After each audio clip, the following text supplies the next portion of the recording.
I've came across a lot of disturbing things in my lifetime. I've reached a point in my watching experience where the over-the-top blood and gore just doesn't do it for me anymore. But the shit that plays with your mind and makes you question the reality of the world that you're watching because the perspective of the character that you're watching it from is quite unreliable, now that's the shit I can get behind. From what I've seen, no other movie has pulled it off as well as Perfect Blue did. Perfect Blue follows Mima, a singer in a J-pop idol group who quits to pursue a career as an actress. It's not until she announces her desire to pursue acting where really weird and uncomfortable shit begins to happen to her. I realize that this is my bias speaking out loud, but I truly believe that Perfect Blue is a movie that everyone should experience, especially if you're a person who's chronically online. Despite this movie coming out in the late 90s, I do believe that there is some good commentary in there that is very prevalent in the world today. Before I even move on to the video, if you truly want a psychological thriller, go on and watch this movie if you haven't already. I'm serious. Like right now, click off of this video and go watch it. You don't even gotta click back onto this video.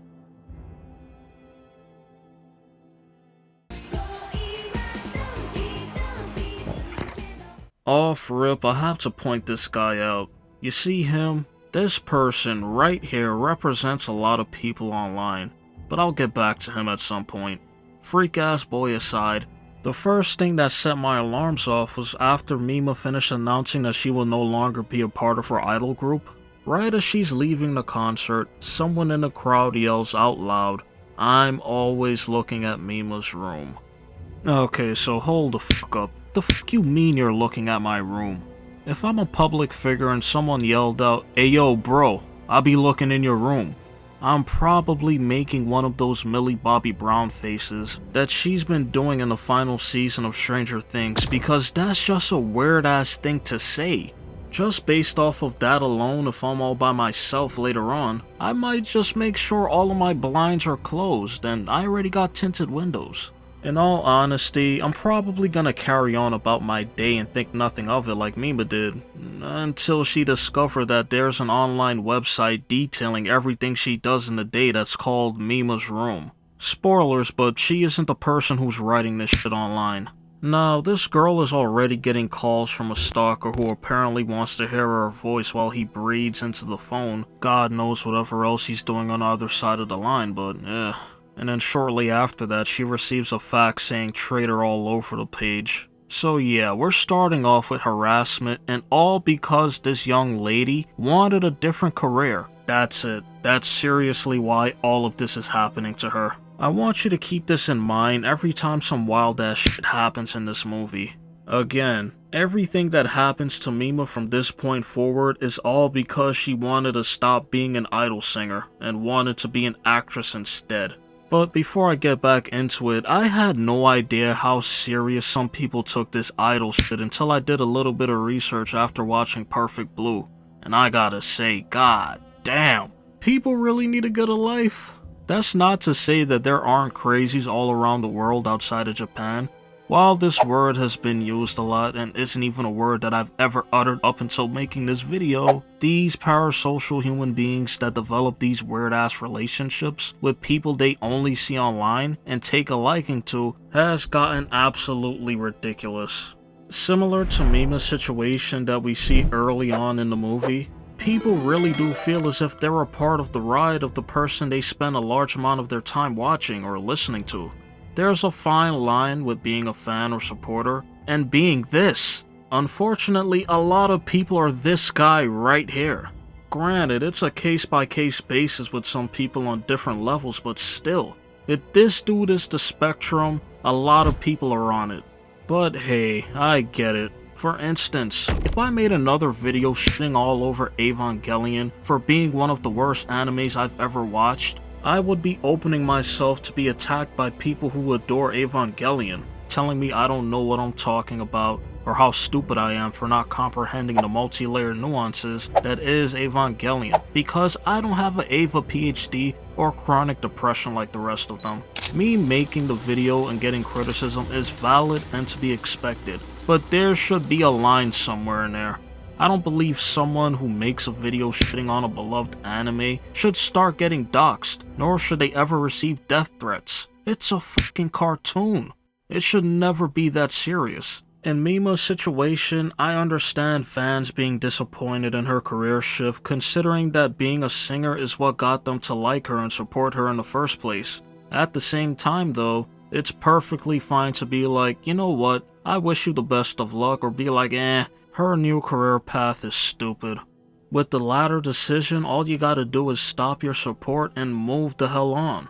But to be like, nah, fuck all of that, and then find this young lady's facts and send her shit like this is a bit excessive. The sense of entitlement and the level of obsession in these parasocial zombies is really something to behold. Anyway, we soon see that Mima's on set for a role that she got for a mere line of dialogue. Her agent ends up opening a letter for her, and that shit blows up into smithereens, and ultimately sends his ass to the hospital. Piece of the letter that Mima is able to make out says that this is just a warning, and how the next one will be real. Yeah, I lied when I said the letter was blown up to smithereens. I guess I just like saying smithereens. I want to remind you again that this is all because of a career switch. I'm gonna keep bringing that up. Seriously, does a career change in entertainment truly warrant this sort of reaction from a twisted fan? Luckily for Mima, she wasn't the one to open up her own mail. No lie, that shit could have blown up right in her face and her career would have ended before it even started. Now, I get that Rumi, Mima's manager, said that the agent's hands weren't too bad. So either he's a bitch with a low threshold for pain or that shit was serious. Also, why are we downplaying a crime? And only Mima seems to care. But even she doesn't make too much of a big deal out of it, but forget it, if you're not sweating it, why the hell should I? Rumi teaches Mima how to use the internet. Later, Mima checks out the link and everything there is written from her perspective. The real weird part about all of this is how specific the details are, like how she enters the train in her bath right foot first, all of which she thinks is hilarious and doesn't even think much about. I don't know, man, she's a bit different, because if I saw some information about me detailing what foot I like to use going in and out of a train, I'd be like, how the fuck you know that? Hey man, when you're being stalked, they can pick up on information that you don't even realize about yourself. Your tendencies and all of that. Hey man, it's some real creepy shit. I don't care if you're a 6'8", 260-pound guy, and the girl that's stalking you is 5'3", 105 pounds flat. That shit is uncomfortable and very unsettling to think about. Mima doesn't begin to take this seriously until it gets to the part about her being at the grocery store, and a person writing from her perspective is naming the brands of the items that she picked up and bought. At this point, she's done laughing, and now she's wondering who's writing this and how do they know all of this information. The real interesting thing about this scene is that Mima is voicing the same line for the television show that she got, "Who are you?"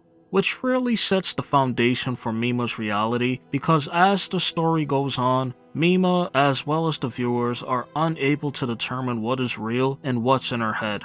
Before I move on, I want to stay on this website bit a little longer. This whole website thing having all of her daily details is enough to make someone never want to step outside again. The thought of constantly feeling as if you're being watched is unnerving. I'm jumping ahead a bit, but it gets so damn hard to the point that Mima can't even remember her days. She ends up having to go to the website of Mima's room to recall the events. Seriously, going to a website that has all of your information from a stalker just so that you can remember what's going on in your own life is insane. Despite Mima trying to transition from being an idol, it's difficult for her to land a role because she has that idol image and no one really wants to use her. It gets so bad that the role for the TV show she's already in has her character involved in a rape scene. She doesn't even offer any pushback despite not liking the idea. She actually does a pretty good job hiding that fact until she later gets home and breaks down. Mima was desperate in changing her image despite what her fans thought, despite what Rumi thought. Despite knowing that it's all for the cameras, the rape scene is still uncomfortable to get through. And while it was uncomfortable for me to watch it, I'm not even talking about myself here. It gets to a point that you can't even distinguish if it's a scene that's being acted out or if it's just real. And this is just the beginning for scenes that will soon start to follow. The blending between reality and acting. So again, this is all happening because she no longer wants to be an idol singer. Now she has to worry about the threat on her life, her job is stressful, and her mental health is deteriorating at a record speed.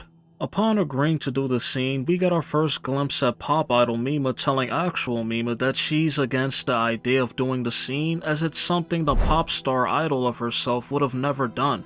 Hell, when she gets home after doing the scene, she finds that all of her fish in the fish tank are dead, and then begins to break down because deep down she didn't want to do the scene, but at the same time, she was feeling pressure of wanting to be an actress, as well as not wanting to let down the people who worked so hard for her to land the role, to feel as if it was all for nothing.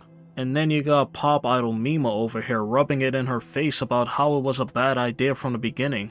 And when her pop idol version of herself is gone, the fish in the tank are all alive.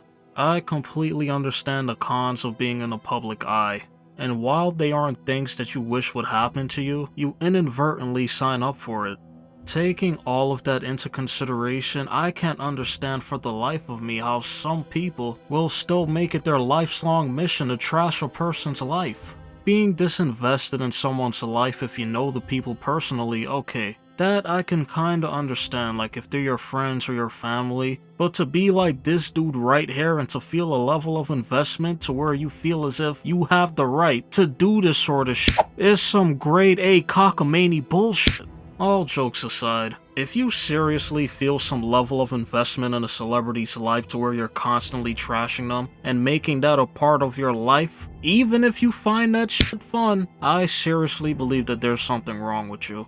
You're not too far off from this fucker over here. Poor Mima just wants to land some acting roles and she got her mental health swirling down the toilet because of people like this. The nerve, the entitlement. Shit is really disgusting. But that's the harsh reality for some people. How dare you change from the person I once knew you as? You're supposed to remain the same for my entertainment. I got this! Do it! Just do it! Seriously, this is how some people sound. Again, a lot of people aren't too far off from this fucker over here, man. I will say the main thing that separates a lot of people online who do this sort of shit from this dude right here is that he's willing to go beyond talking shit online. Personally, I feel like people who used to be fans of someone that have grown to hate them can be far more brutal than anyone else because of the previous level of investment that they used to have. Once on the hate train, that investment and that passion matures into a potent hatred. A sick, warped metamorphosis takes place to where that sick and twisted person starts to hack away at the person that they used to love. And the whole time, the person they're trying to tear down doesn't even know that they exist. Unfortunately, in Perfect Blue, that's not the case. Because unlike others in similar situations, Mima has to actually go up against this sort of obsessive delusion. A little more deeper into the movie, the person who's writing as if they're Mima is actually writing from the perspective as idol Mima. They're online calling actual Mima filthy and shitting all over her, which isn't really different from her own subconscious ridiculing her, which I'd say is also idol Mima, echoing thoughts that Mima herself already had deep down inside. To an extent, she actually agrees with her idol self. And that's probably why we see idol Mima chastising actual Mima when she's doubting herself and feeling ashamed at points throughout the movie. Without going into detail in the final stretch of the movie, we begin to see people who had a role to play in Mima becoming that filthy version of herself being killed off. As everything begins to blend together, Mima loses track of her days. She ends up finding some bloodied clothes in her closet shortly after getting the news that the photographer who took those nude photos of her is dead. She goes on set to where she has to act the role out of someone who just killed a man, using a similar weapon that was used to kill the photographer. Mima has no idea what the fuck is going on. Did she kill the man? Did she not? Who knows? Reality begins to get so twisted to the point that Mima begins to embody the role that she was given for the TV show, but there's no distinction that this is all for the show, because it plays out like it's reality. It starts to get real trippy, making it seem like this whole entire time that Mima has split personality, and she was the one who actually went around killing those people. Okay, we've reached a point where I have to talk about Rumi. Rumi is torn because she wants the best for Mima, but you can tell she's having a difficult time navigating this new chapter in Mima's career. She makes it pretty apparent how she's not thrilled about Mima no longer wanting to be an idol, considering that Mima always wanted to sing. She was completely against the rape scene. I mean, look at her.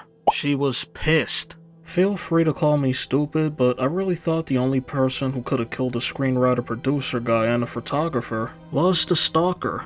Earlier in the movie, we see paper taped up in an elevator about how the same heckler at the concert was a victim of a hit and run and was in critical condition. And then we see the stalker smirking as he watches Mima right as the elevator closes. You can put two and two together and come to the conclusion that he had a role to play in that. But foolish me thought that the twist was actually gonna be that Mima actually did have a separate persona that took over whenever she blacked out, and that the stalker was only guilty of the hit and run, and of course for being an actual stalker.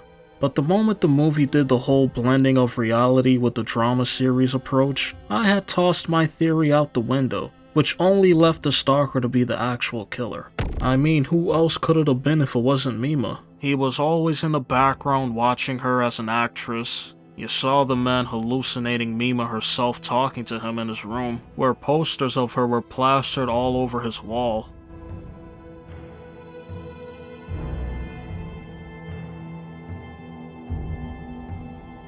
Nah, we don't get this reveal until the stalker shows up and assaults Mima.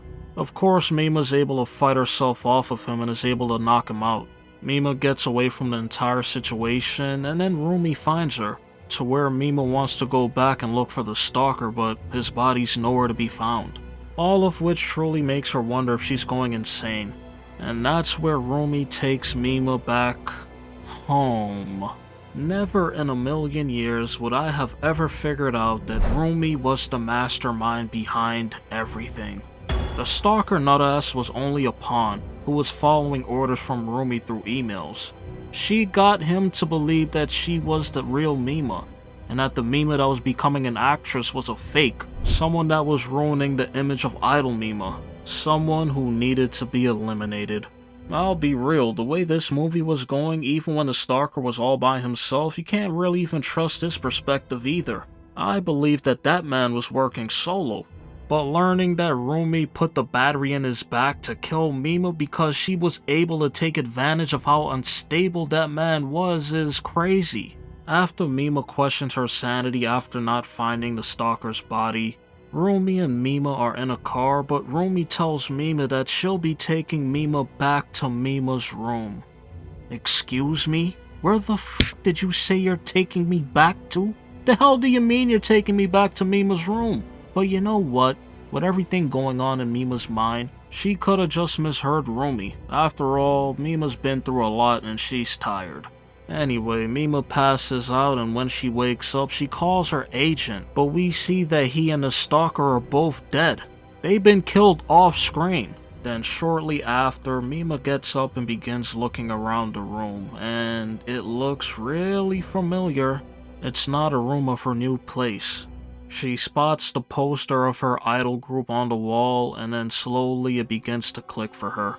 Her apartment looks the same exact way it did back when she was still an idol. She's in Mima's room.